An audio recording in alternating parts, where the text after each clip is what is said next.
शुरू हो चुकी है एक नई कड़ी जो आपकी जिंदगी के साथ है जुड़ी। सेहतिया सिंह और टीकन देवी के संग बात करेंगे सेहत की, दूर करेंगे बहुत से भ्रम। सीखेंगे, सिखाएंगे, पैसे भी अपने बचाएंगे, बेहतर स्वास्थ्य के लिए बदलेंगे अपना व्यवहार। टीबी, हाथी पांव जैसे बीमारियों से अपने बचाएंगे, सरकारी अस्पतालों में मुफ्त इलाज करवाएंगे। बीमारी से सेफ रखेंगे अपना परिवार, रहेंगे रोग मुक्त, जीवन रहेगा खुशहाल। मैं स्वस्थ हूँ, मैं पूरे तन मन से स्वस्थ और तंदुरुस्त हूँ। मुझे हर रोज स्वास्थ्य का उपहार देने के लिए शुक्रिया। Thank you, thank you, thank you. सुनना न भूलिएगा, सेहत सही लाभ कई, सिर्फ आपके अपने सामुदायिक रेडियो एक्टिव भागलपुर 90.4 FM पर।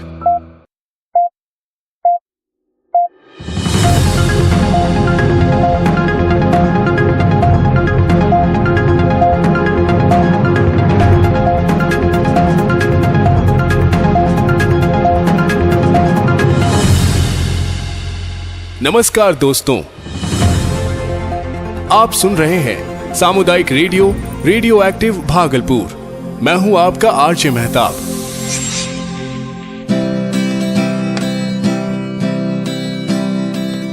जब जब सुनूं मैं मुझको ऐसा लगे, मुझको खुद से जोड़े ये एफएम। मेरी राहों में मेरे संग चले, बन के हम सफर ये एफएम। यह 90.4 एफएम सबके दिल के करीब है ये एफएम। भागलपुर के दिल में ये एफएम, ये है 90.4 एफएम।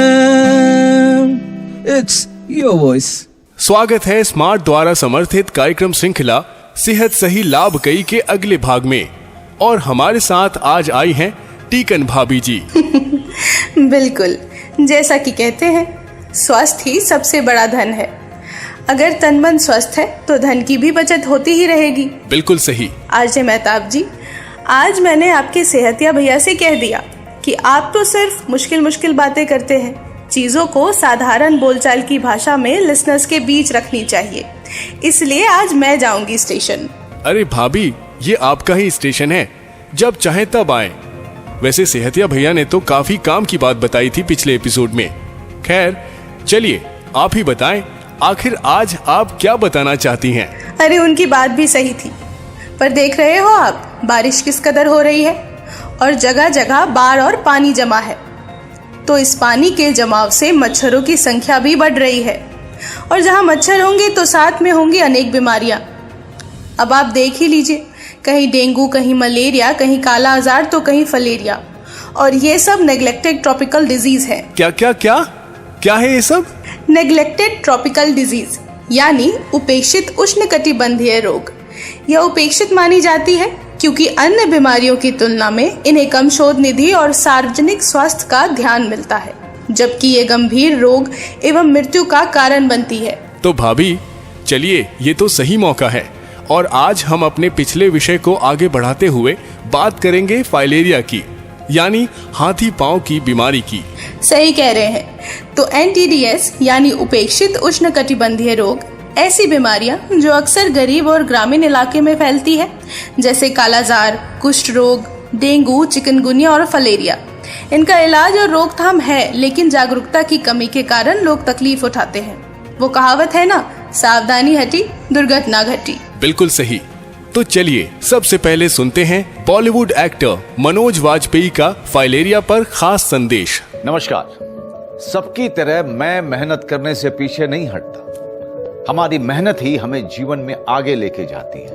पर कई बीमारियां ऐसी हैं जो हमारे कदम को जिंदगी भर के लिए रोक देती हैं। भारत में सालाना हजारों लोग हाथी पांव नाम की बीमारी की चपेट में आकर जीवन भर के लिए अपाहिज हो जाते हैं। मलेरिया की तरह ही हाथी पांव एक मच्छर के काटने से फैलता है, और ये याद रखिए कि हाथी पांव का कोई इलाज नहीं है। गांव, शहर, अमीर, गरीब, हर जात और धर्म की रेखा पार कर किसी को भी अपनी जकड़ में ले सकता है हाथी पांव। पर डरे नहीं, इसका बचाव आसान है। साल में सिर्फ एक बार सरकार द्वारा दी हुई मुफ्त दवाएं खाएं और इस बीमारी से अपने आप को और अपने परिवार को बचाएं। याद रखिए, खुशहाल होगा शहर और गांव जब जड़ से मिटेगा हाथी पांव। वैसे मैं और सेहतिया जी तो बात करते ही रहते हैं, आज क्यों ना जोड़े अपने जिले के programme manager doctor Dinanath sir को। तो आइए सुनते हैं डीएमओ साहब को। सर, स्वागत है आपका रेडियो एक्टिव भागलपुर पर। डॉक्टर साहब, हमारे श्रोताओं को बताएं कि फाइलेरिया क्या है और ये बीमारी कैसे फैलती है। सभी लोगों को नमस्कार। मैं doctor Dinanath, ACMO tuberculosis cum district vector borne disease control officer. Filaria एक परजीवी एक होता है वुचेरेरिया बैनक्रॉफ्टी, उसके चलते होने वाली बीमारी है जो मच्छर के काटने से होता है। इसका फैलना जो ट्रांसमिशन होता है मच्छर के काटने की वजह से, जो क्यूलेक्स मच्छर होता है, मादा क्यूलेक्स मच्छर। हमारे जिले में फाइलेरिया की स्थिति कैसी है, कितने लोग प्रभावित हैं? पूरे भागलपुर जिले में वैसे तो सभी ब्लॉक्स में केस लिम्फेटिक फाइलेरियोसिस का केस है, लेकिन जहां ज़्यादा संख्या में केस प्रतिवेदित हैं उनमें शाहकुंड, कहलगांव, नौगछिया, पीरपैंती, सुल्तानगंज और बीहपुर हैं। बाकी जगह भी केस हैं लिम्फेटिक फाइलेरियोसिस। डॉक्टर साहब, ये बीमारी किन किन इलाकों या किस वर्ग के लोगों में ज्यादा देखने को मिलती है?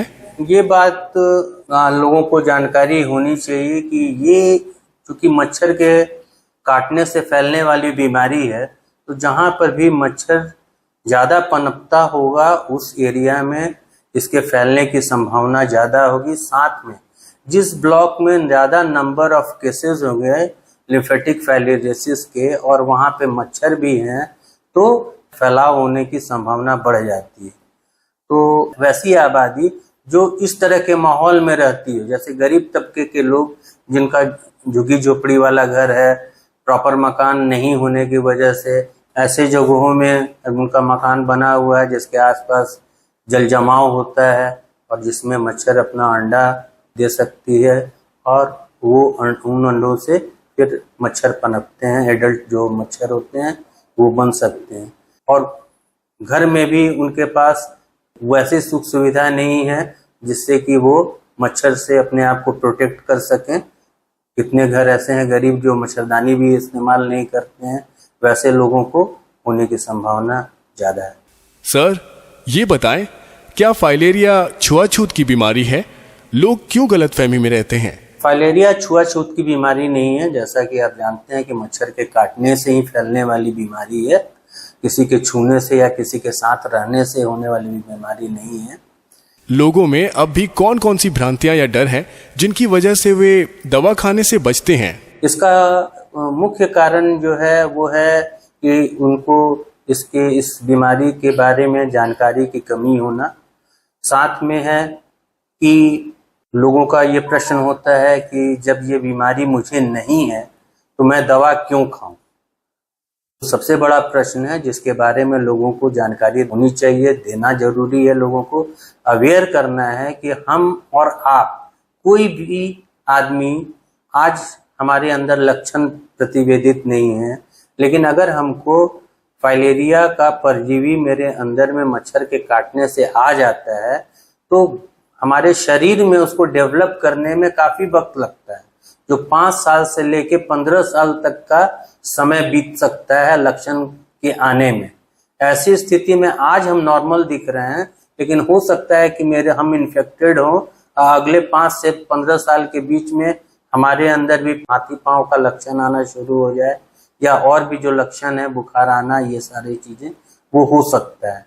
तो आज हमको नहीं पता है अपने बारे में कि हम इन्फेक्टेड हैं कि नहीं, लेकिन इससे बचाव के लिए अगर हम दवा खाते हैं तो अगर होगा भी मेरे अंदर उसका परजीवी तो उसको ये दवा मार देगा, जिससे कि ये लक्षण हमको नहीं आगे बढ़ेगा और ये रोग मुक्त हो सकते हैं। एक बात और मैं जिक्र करना चाहूँगा कि कुछ लोगों में ऐसा देखा जाता है कि एमडीए राउंड के समय में दवा खिलाने पे कुछ एडवर्स इफेक्ट होता है उस दवा का।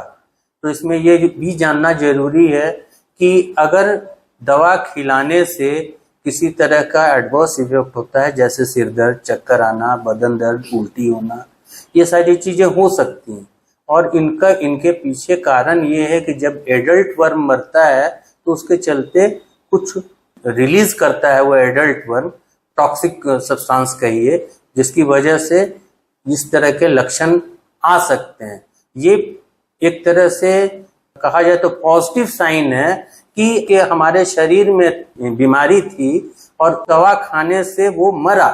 इसका मतलब अगर दवा नहीं खाते तो हमको हाथी पांव होने की संभावना आगे जाके एकदम होना ही था हमको, लेकिन आज हम दवा खाए, दवा असर किया, उस दवा के चलते जो एडल्ट वन मरा, उसकी वजह से इस तरह का साइड इफेक्ट हुआ है जो मामूली होता है और मुश्किल से आधे से 1 घंटा के भीतर में स्वतः खत्म भी हो जाता है।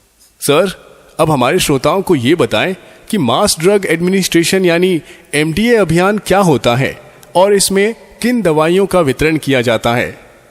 जो एमडीए राउंड होता है उस समय घर घर जाकर लोगों को दवा खिलाई जाती है। 2 तरह का एमडीए राउंड होता है, एक तो डीए बोलते हैं और एक होता है आईडीए। तो दोनों में डिफरेंस ये है कि जो डीए है उसमें 2 ही दवा इस्तेमाल की जाती है, अल्बेंडाजोल और डीएसी, डाइएथाइल कार्बामाजिन। लेकिन जो आईडीए होता है उसमें एक तीसरी दवा भी ऐड कर दिया जाता है, वो है आइवरमेक्टिन।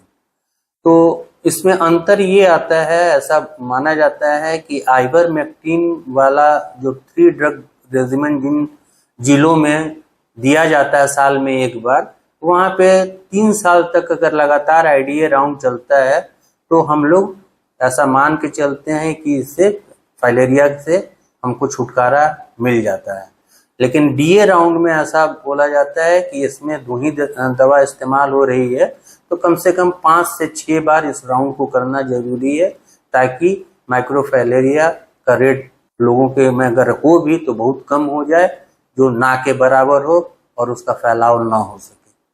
जब एमडीए राउंड होता है, साइड इफेक्ट्स अगर होते भी हैं तो उसके लिए टीम तैयार रहती है, उस समय जो ट्रीटमेंट देना होता है वो ट्रीटमेंट दे देती है। तो हर एमडीए राउंड के पहले में माइक्रोफाइलेरिया रेट पता करने के लिए हम लोग एनबीएस करते हैं। ये जो माइक्रोफाइलेरिया है ये रात के समय ही खून में आता है, तो अगर दिन में हम आपका ब्लड लेके एग्जामिन करेंगे तो हमको माइक्रोफाइलेरिया नहीं आएगा और उसकी जानकारी नहीं मिल पाएगी कि इसका दर क्या है समाज में। तो हम लोगों को खास रात के समय ही 8:30 से 12 बजे के बीच में ही आपका ब्लड सैंपल लेना पड़ता है। हर ब्लॉक में 2 साइट तय किया हुआ है, एक सेंटिनल साइट, एक रैंडम साइट। हर साइट पे 300 सैंपल लोगों का लिया जाना है। आने वाले 15 से 25 सितंबर, इस साल की मैं बात कर रहा हूँ, 15 से 25 सितंबर के बीच में ये एनबीएस राउंड होना तय है। इस समय सरकार की तरफ से स्वास्थ्य की टीम है, वो अब उस साइट पर जाएगी और वहां पे लोगों का ब्लड जो सैंपल है उसका कलेक्शन करेगी और जांच बाद में होगा कि माइक्रोफाइलेरिया रेट क्या है। एक्चुअली इसी माइक्रोफाइलेरिया रेट पे ही ये तय होता है कि उस एरिया में एमडीए राउंड होगा, अन्यथा नहीं। तो आप सबों से मेरा नम्र निवेदन है, अपने साइट पर जब ब्लड सैंपल कलेक्शन के लिए टीम जाती है तो आप पूर्ण सहयोग करें ताकि हम लोग जो पर्पस है वो हमारा सॉल्व हो सके, हम आपके लिए और अच्छा कार्य कर सकें। इन दवाओं को कितने दिनों तक और किस प्रकार से लेना चाहिए? फाइलेरिया में जब एमडीए राउंड होता है उस समय तो अपने सामने में एक ही बार दवा दी जाती है। जहाँ पर डीए हो रहा है यानी 2 ड्रग यूज हो रहा है वहाँ पे एक ही बार देना है, अल्बेंडाजोल की 1 गोली और डीएसी, डाइएथाइल कार्बामाजिन जिसको होता है उसका खाने वाले हैं उनके एज के मुताबिक उनको दवा तय की जाती है, जो 1 गोली से लेके 3 गोली तक हो सकती है। और जो 5 साल की उम्र तक के होते हैं उनको 1 गोली दी जाती है, 5 से ऊपर 14 साल तक की उनको 2 गोली दी जाती है और उसके ऊपर के लोगों को 3 गोली दी जाती है। सर, अगर किसी ने दवा बिल्कुल नहीं खाया और किसी ने खाया भी तो अधूरा डोज खाया, तो इसके क्या नुकसान हैं? दवा कोई भी जो तय किया जाता है उसका प्रॉपर डोज में खाना जरूरी होता है, तभी वो दवा पूरी तरह से कारगर होगी। तो इसका अगर प्रॉपर डोज नहीं दिया गया है तब जो प्रोटेक्शन उसको मिलना चाहिए वो नहीं हो पाएगा, तो खिलाना बेकार चला गया, पहली बात। दूसरी बात, अगर आप दवा बिल्कुल नहीं खाया तो इसके बारे में जानना जरूरी है कि आप इन्फेक्टेड अगर हैं लेकिन आपको अगर लक्षण नहीं है और इसकी जानकारी भी नहीं है कि आप इन्फेक्टेड हैं कि नहीं है, तो ये लक्षण चूंकि आने में 5 से 15 साल का वक्त लग जाएगा, तो हो सकता है कि आज दवा आप नहीं खाएं तो आप इससे मुक्त नहीं हुए, लेकिन अगर आपने आज दवा खा लिया तो ये दवा जो शरीर में परजीवी है उसको मारने के काम आता है। तो अगर आप इन्फेक्टेड हैं तो जो भी परजीवी होगा इस दवा के खाने से मर जाएगा, तो आपको आगे में इस फाइलेरिया से कीवीमा नाम की बीमारी होने से आप बच जाएंगे, अन्यथा आपको रिस्क रहेगा इस बीमारी से ग्रसित होने।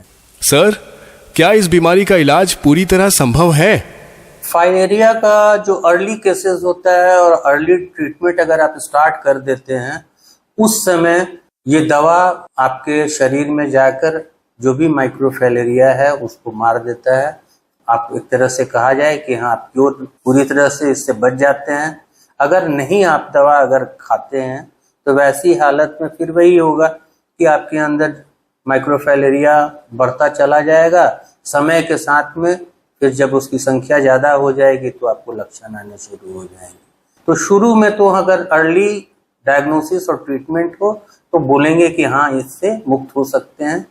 बाकी के समय में आप इसको क्योर नहीं कर सकते हैं, लेकिन एम क्या होता है कि आप जिस स्टेज में लिम्फेटिक फाइलेरियोसिस है उससे आगे ना बढ़े। दवा खाने से कम ये फायदा होगा, जैसे मान लीजिए अभी सूजन कम है, आप दवा नहीं खाते हैं तो आगे में धीरे धीरे सूजन बढ़ता हुआ जो हाथी पांव पील पांव बोलते हैं उस तरह का चीज हो जाएगा। फिर आपका मूवमेंट वगैरह सब कुछ रेस्ट्रिक्टेड हो जाएगा। अगर उसका फोटो आप देखेंगे, जो जिनको गंभीर रूप से की बीमारी होती है वो इसके चलते लाचार हो जाते हैं, विकलांग हो जाते हैं और अपना जो दैनिक कार्य है उसको पूरा करने में वो अपने आप को सक्षम नहीं पाते हैं। तो यही फायदा है कि आप अर्ली डायग्नोज करके उसका ट्रीटमेंट स्टार्ट किया। साथ में है कि जैसे हाइड्रोसील अगर है तो हाइड्रोसील का ऑपरेशन करने से भी आप मुक्त हो जाते हैं। बाकी तो अगर क्रोनिक स्टेज में है तो आगे ना बढ़े, और यही एम भी होता है एमडीए का। सर, जिन लोगों को हाथी पांव या हाइड्रोसील जैसी समस्या हो जाती है उनके लिए सरकार क्या सुविधा देती है? सरकार की तरफ से सरकारी जितने भी अस्पताल हैं उसमें हाइड्रोसील का ऑपरेशन हो सकता है, बजाबते वहाँ पे सर्जन हो हाइड्रोसील का ऑपरेशन करते हो। जहाँ पर अगर नहीं है, जिला का जो सदर अस्पताल है वहाँ पर ये सुविधा है। मेडिकल कॉलेज हमारे जिले में है, वहाँ पे भी ये सुविधा है और ये हाइड्रोसील का ऑपरेशन सरकार की तरफ से मुफ्त किया जाता है। सरकार ने इस बीमारी को खत्म करने के लिए जिले में अब तक क्या क्या कदम उठाए हैं? सरकार कुछ चीजें प्रोवाइड कर रही हैं, जैसे कि आपका इस बीमारी से बचाव के लिए एमडीए राउंड वगैरह होता है, हर साल होगा, जिससे कि लोग बच सकें। ये बीमारी ना हो इसके लिए लोगों को अवेयर किया जाता है। लार्विसाइडल स्प्रे भी किया जाता है जहाँ पे कि मच्छर ज्यादा हो। मच्छर नहीं रहने से ये बीमारी का फैलाव होने की संभावना कम हो जाएगी। साथ में है कि एमडीए राउंड के पहले में हर साल एनबीएस नाइट ब्लड सर्वे होता है। ये जानना जरूरी है कि पिछले दिनों जो एमडीए राउंड हुआ उसका कितना फायदा पहुंचा। तो जो दवा खिलाई जाती है उससे एनबीएस में माइक्रोफाइलेरिया रेट को पता करते हैं। अगर उसमें कमी आ गई है तब ये एक अच्छा संकेत है कि हमारा एमडीए राउंड सफल हो रहा है, और हम अगर 5-6 साल तक इसको कंटिन्यू करेंगे तो हमारे पूरे समाज में जो माइक्रोफाइलेरिया रेट है इतना कम हो जाएगा कि इसका ट्रांसमिशन ऑलमोस्ट ना के बराबर हो जाएगा या पूरी तरह से खत्म हो जाएगा। एक चीज हम मेंशन करना चाहेंगे कि सरकार की तरफ से जो सुविधा दी जा रही है उसमें एक है विकलांगता सर्टिफिकेट भी दिया जाता है। वैसे लोग जो लिम्फेटिक फाइलेरियोसिस से ग्रसित हैं उनको विकलांगता सर्टिफिकेट मिलता है, जिसका वो उपयोग आप सरकार की तरफ से मिलने वाले अन्य फैसिलिटी में कर सकते हैं।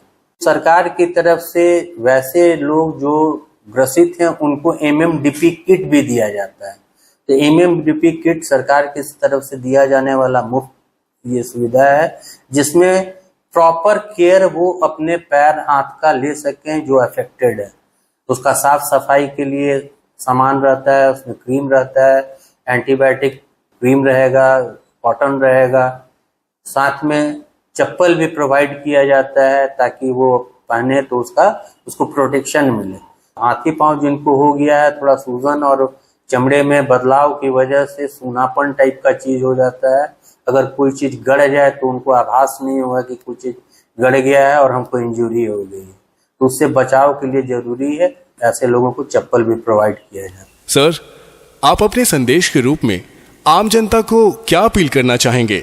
ये बात कि क्या हम संदेश देना चाहेंगे, तो ये बहुत जरूरी है सबसे पहले कि हम इस बीमारी के बारे में जानें, ये बीमारी है क्या, क्या करने से इससे बचा जा सकता है, अगर हमको बीमारी हो जाए तो मुझे क्या करना है। साथ में हुआ कि हम कैसे अपने आप को प्रोटेक्ट करें, तो आप अपने घर को साफ सुथरा रखें, घर के आसपास जल जमाव न होने दें, क्योंकि उसी पानी में जो क्यूलेक्स नाम का मादा मच्छर है वो अपने अंडे देती है और उससे मच्छरों की संख्या उस समाज में ज्यादा होगी।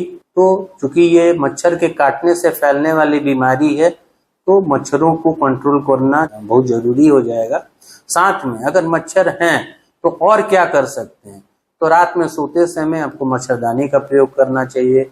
अपने घर में अगर जाली का उपयोग कर सकते हैं जो मेश होता है, जिससे कि बाहर से मच्छर भीतर ना घुसे, खिड़की दरवाजे में लगा सकते हैं।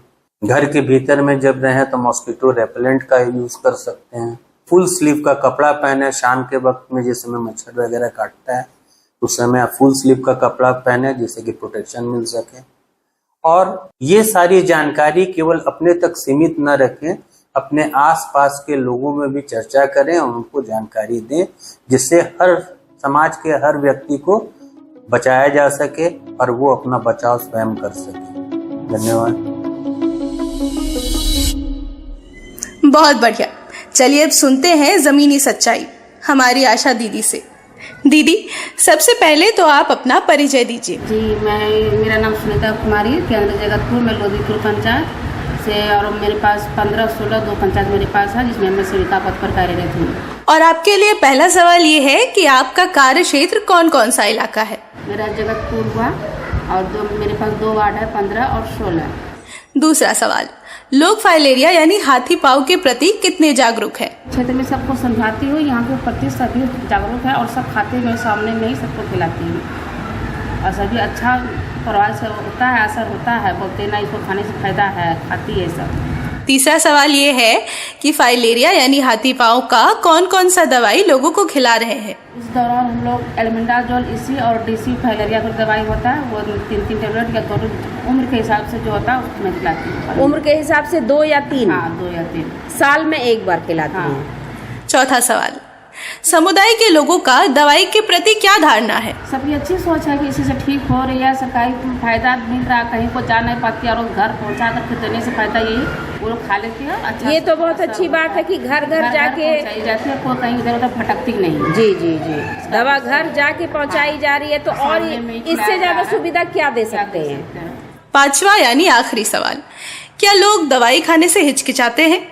आप उन्हें कैसे समझाती हैं? कोई नहीं, सबको अच्छा लगता है कि मेरे पास आकर के समझा करके खुद खिलाती है, उसका बहुत अच्छा प्रभाव है, सब खाते भी है, कोई दिक्कत नहीं, कोई इनकार नहीं होता है। इसमें कोई साइड इफेक्ट वगैरह तो नहीं आया? कोई केस इस तरह का नहीं आया? उसमें बताया जाता है इसको खाने के बाद पानी ज़्यादा पीना है, घूमते फिरते रहना है, कपड़ों का चक्कर आता है तो वो नॉर्मल है, ठीक हो जाता है। आप उन्हें कैसे समझाती हैं कि ये अच्छी दवा है, इसको खाना चाहिए, आपकी बीमारी खत्म हो जाएगी? दवाई खाने से जिसको अगर हो भी गया है तो वो भी ठीक हो जाती है, और जिसको नहीं भी हुआ उसके लिए भी खाने से उसको फिर दोबारा नहीं होता है, उसे वो समझ जा भी जाती है और खाती भी है सब अच्छी तरह से।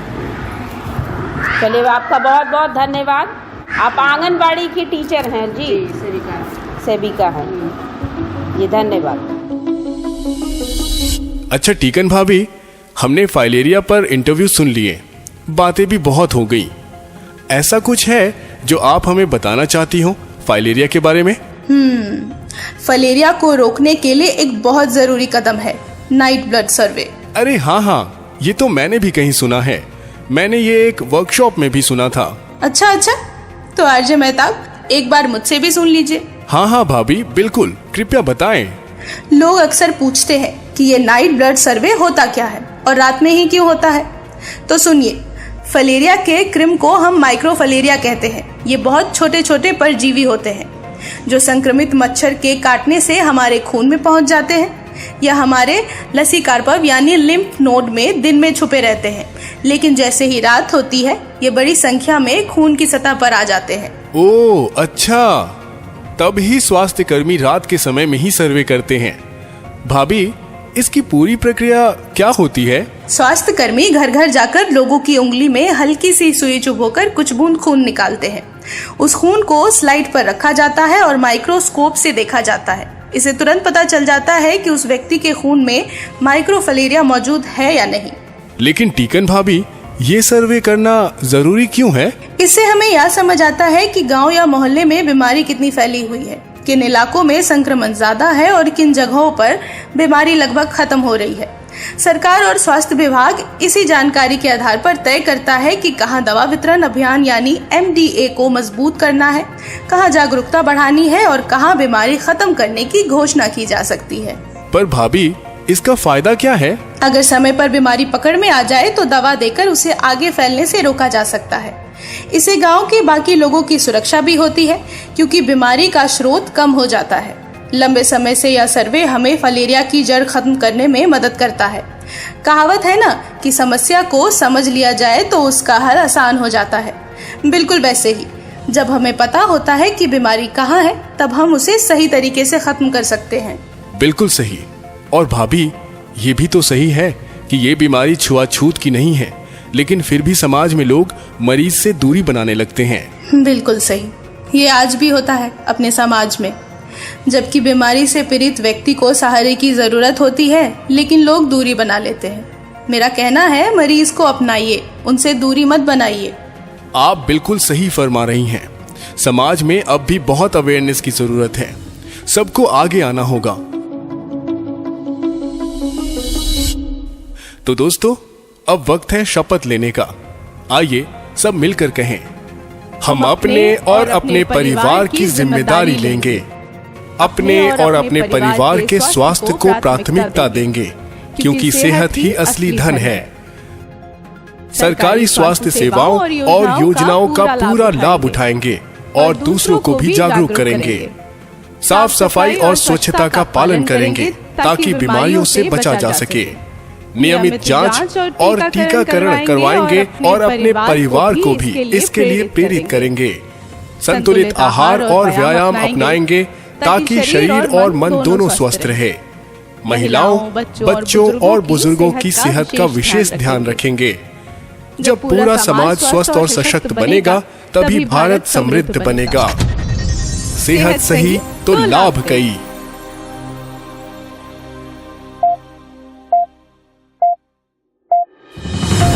तो दोस्तों, आज का हमारा ये सेगमेंट यहीं समाप्त होता है। याद रखें, सही जानकारी, समय पर इलाज और सामूहिक प्रयास से हम हर बीमारी का मुकाबला कर सकते हैं। तमाम जानकारी एपिसोड के रूप में आप तक लेकर आए हैं हम नई दिल्ली स्थित संस्था स्मार्ट के सहयोग से। अगले एपिसोड में हम फिर मिलेंगे कुछ नई जानकारी के साथ। तब तक के लिए अलविदा और स्वस्थ रहिए। सुनते रहिए आपका अपना सामुदायिक रेडियो एक्टिव भागलपुर। मैं हूं आरजे मेहताब। नमस्कार। मेरे दोनों बेटे फुटबॉल के दीवाने हैं। बचपन में मेरे भी कई सपने थे फुटबॉल को लेकर, सारे अधूरे ही रह गए। जी हाँ, हाथी पांव। अगर बचपन में घर वालों ने ध्यान दिया होता तो इससे बच सकता था मैं। सरकारी स्वास्थ्य कर्मी घर आकर दे जाती हैं हाथी पांव से बचने की दवा, वो भी मुफ्त में। हाथी पांव से बचने का सिर्फ एक ही उपाय है, इसे होने ही ना दें। इसकी दवा साल में सिर्फ एक ही बार खानी पड़ती है। इसे सरकारी स्वास्थ्य कर्मी घर आकर दे जाती हैं पूरे परिवार के लिए। साल की बस एक खुराक, हाथी पांव होगा साफ। मेरे परिवार में अब और किसी को हाथी पांव नहीं होगा। और आपके?